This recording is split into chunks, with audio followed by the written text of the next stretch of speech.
Social structures. Yeah, those things that justify how much you're worth and how much you mean to society. Now, they're all not that bad.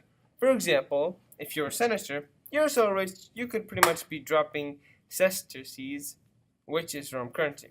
But if you're a slave, then you'd work so hard and not get anything. Now, you may think, hey, what are the social classes in the Rome social structure? Well, let me tell you. There are six social classes: slaves, free slaves, plebeians, commons, equestrians, senators, and also the patricians. Slaves are the lowest class in the system.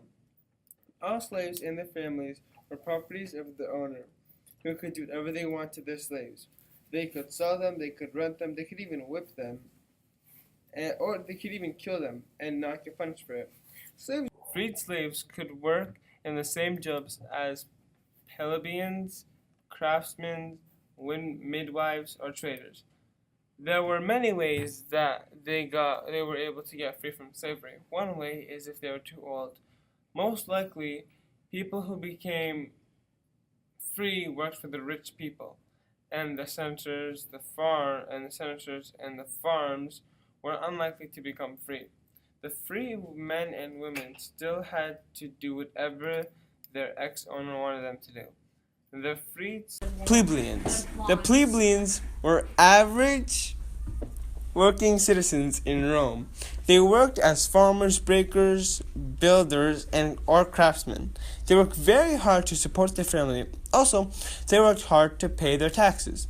The plebeians wore a form of a dark material. The commons. They were free Roman citizens, and they wore togas.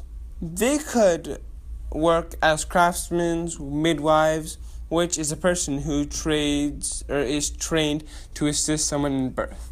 The commons were the same thing as the freed slaves.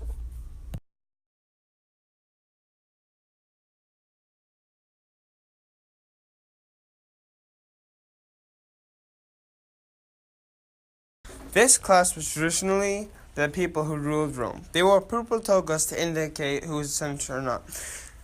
The senators weren't at the top of the class because patricians were higher, but they were still very high in power.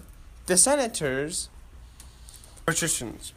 When Rome was under monarchy rule, all of the officers of the kings were members of some of the wealthiest family. As an absolute ruler, its enormous empire. The emperor and his family lived an amazing lifestyle, filled with the best villas and ate the best food. They were also dressed with the finest clothes. The life of an emperor was not easy. The throne could be passed on to brothers, stepsons, or even their favorite son. Boys born on a patrician family received very good education. Usually they had private tutors. They would focus on subjects like poetry, literature, history, and also geography.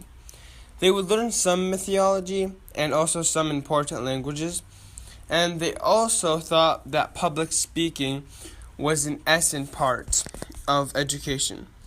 The plebeians would usually wear white wool or a very nice silk.